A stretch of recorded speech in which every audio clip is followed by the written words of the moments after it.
Dear students, in applications of derivative, today we will discuss the last point of applications of derivatives in economics, that is, see here, marginal propensity to consume. Now see what is the concept. See, for any person with income X, suppose the income of any person is X, his consumption expenditure, that is denoted by EC, depends on X. So this is the consumption expenditure function, and it is given as EC is equal to f of X. Now if you want to calculate the marginal propensity to consume, then we know that whenever we use the word marginal, then always you have to take the derivative of that function with respect to the certain variable. So marginal propensity to consume means, in short, it is given as MPC. It is equal to derivative of EC with respect to X, because EC depends on X, where X is the income of person. Okay, so MPC, how will you get? MPC is equal to derivative of EC with respect to X. Now if you want the average propensity to consume, then it is given as APC, average propensity to consume. Now if you want to calculate average, then you have to divide the given function by X. Means here EC depends on X, so that's why we have to divide the function EC by X. Okay, so this is the concept of marginal propensity to consume and average propensity to consume. Income of any person is divided into two parts: consumption expenditure, and remaining is the part of saving. So related to that, next concept is marginal propensity to save. It is denoted as MPS. Now see here, if S is a saving of a person with income X, see, S is a saving of a person with income X, then how will you get MPS? Means marginal propensity to save. Means it can be obtained by taking the derivative of S with respect to X. You always remember, marginal means we have to take the derivative of that function, and average means we have to divide that function by X. Okay, so here MPS can be obtained by taking the derivative of S, where S is later used for saving, divided by X. Then next is average propensity to save. Average propensity to save, it is denoted as APS. So how will you get that? It is S upon X. Okay, so remember the formula for MPC, APC, then MPS and APS. Now as we have discussed here, that income of any person is divided into two parts. One is expenditure, consumption expenditure, and remaining will be the saving. So X is equal to EC plus S, where EC is denoted for consumption expenditure and S is the use for saving.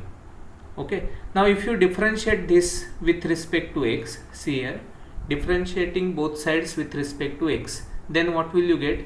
Here derivative of X with respect to X will be 1 is equal to, on the right hand side it is the derivative of EC with respect to X plus derivative of S with respect to X.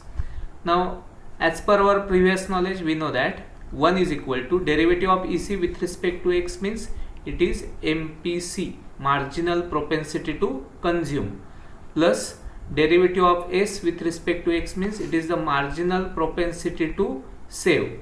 So we get the relation between the terms MPC and MPS, that is MPC plus MPS is equal to 1.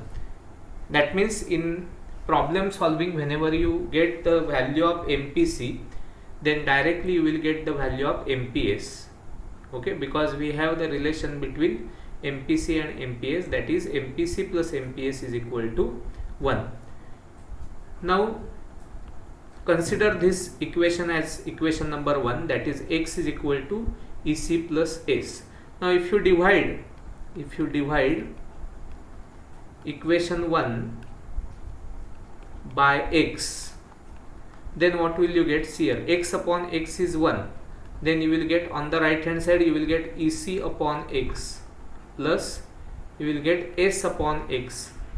Now we know that EC upon x means it is average propensity to consume, APC, plus S upon x means it is average propensity to saving, and hence we get another relation between average propensity to consume and average propensity to saving. So APC plus APS, it is also equal to 1. So that's why it is given here. So these are the important relations between the terms, that is average propensity to consume and average propensity to saving.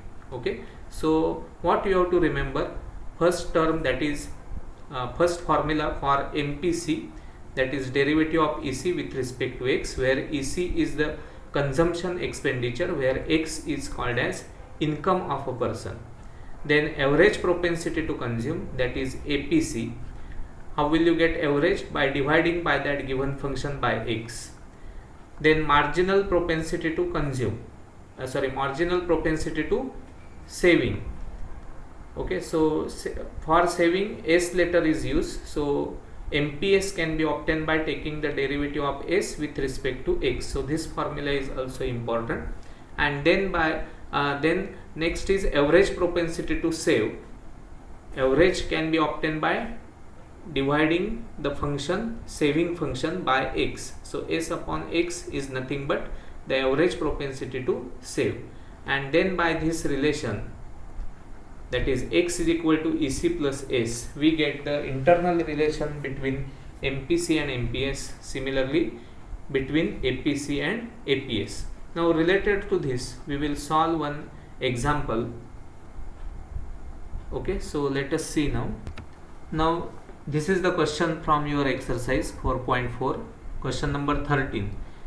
It is for 4 marks actually. For 4 marks, very important.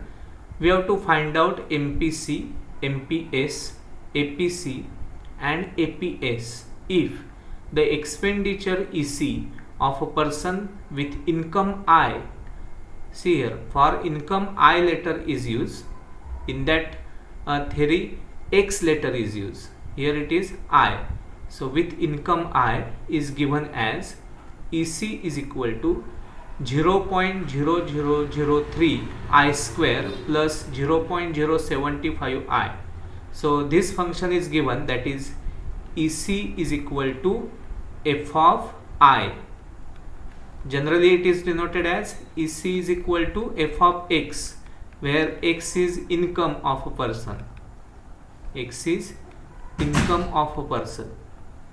Okay, but here I letter is used, so see the changes. And what we have to calculate? We have to calculate all the 4 terms when income is equal to 1000. Okay, so see the answer here. I will solve this. So first of all, I will write the function, that is consumption expenditure, that is equal to EC is equal to 0.0003 I square plus 0.075 into I.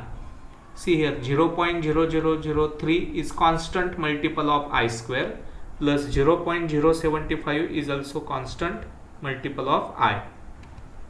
Now as per the definition, if you want to calculate MPC, that means marginal propensity to consume, then there is a formula. We have to take the derivative of EC with respect to what? here we have to take the derivative with respect to I, because for income I letter is used. So just you take the derivative of the given function with respect to I. So here 0.0003 as it is the constant multiple into I square. Derivative of I square with respect to I is 2I, plus here 0.075 as it is, and derivative of I with respect to I will be 1. So what will you get after this multiplication? That is 0.0003 into 2 means 0.0006, okay, into I, plus this is 0.075. okay, so we get MPC. Now we have to calculate this MPC when I is equal to 1000. So when I is equal to 1000, what will be the value of MPC, that we have to calculate. So MPC is equal to 0.0006 into 1000 plus 0.075 as it is. Now if you multiply this and if you calculate, then see here 0.0006 into 1000 you will get, if you multiply this, then you will get 0.6 plus this is 0.075. okay, so check this calculation, and hence we get first value, that is MPC is equal to, after addition you will get 0.675. so check this calculation and confirm the answer. We get MPC, that is marginal propensity to consume, that is equal to 0.675 when income of the person is 1000. okay, so always remember, whenever you want to calculate marginal propensity to consume, then you have to take the derivative of the given function with respect to that particular variable which is used for income. okay, so see this calculation carefully. Now by internal relation between MPC and MPS, you will get the value of MPS directly. okay, so as we know that, next part, as we know that MPC plus MPS is equal to 1. So now you have the value of MPC, so it is 0.675 plus MPS is equal to 1. Then you will get MPS will be 1 minus 0.675, and hence we get MPS is equal to, now 1 minus 0.675, it gives 0.325. so see this calculation, and hence we get MPS. okay, now MPC and MPS are calculated here. MPC is equal to 0.675 and MPS is equal to 0.325. now we require APC, okay, because consumption expenditure is given to you. So first of all we will get APC. How will you get that? If you divide the function EC by I, because EC is expressed in terms of I, so APC can be obtained by dividing by the given function by I.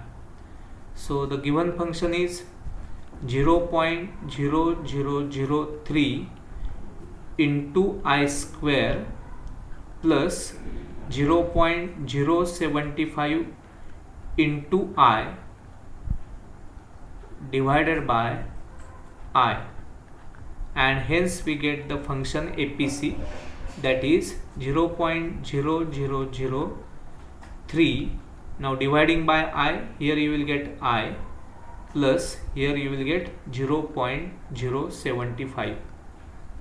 okay. Now when I is equal to 1000, we have to calculate the value of APC, that is average propensity to consume. So APC at I is equal to 1000 is equal to 0.0003 into 1000 plus 0.075. So see the calculation here, 0.0003 into 1000, it will be 0.3. Check this carefully, plus this is 0.075. Now after this addition you will get the value that is 0.375, and this is the value of APC. So hence we get another answer, that is APC is equal to 0.375. See how to get the average propensity to consume. Whenever you want to calculate APC, means average propensity to consume, then you have to divide the given function by I. I means which is I is the letter which is used for income. Okay. Now last one. Now we require APS. So we have the relation between APC and APS, that is APC plus APS is equal to 1. We know that. Okay. So see here, after getting the value of APC, here if you put this value, then it is 0.375 plus APS as it is equal to 1. So we get average propensity to saving, that is equal to 1 minus 0.375, and hence we get now 1 minus 0.375 is 0.625. So hence we get the value of APS. So as per the requirement in that question, now we get the last answer, or you can write the last answer as, that is, you can mention this separately, that is the value of MPS is equal to MPC is equal to, here MPC is equal to 0.675, that is first value that we have calculated. Then by using that we have calculated MPS, that is 0.325. Then we get APC, that is equal to 0.375, and then APS, that is equal to 0.625. So these are the answers. Okay. So try to solve this type of questions. Very simple. First of all, you go through that theoretical part which is given. You have to remember that consumption expenditure function, it is given in terms of income of a person, and income of a person is always divided into two parts, that is consumption expenditure and plus saving. So by that relation, how to get the marginal propensity to consume, then marginal propensity to saving, then also average propensity to consume and average propensity to saving. That is our main part of this theory. Okay. So thank you.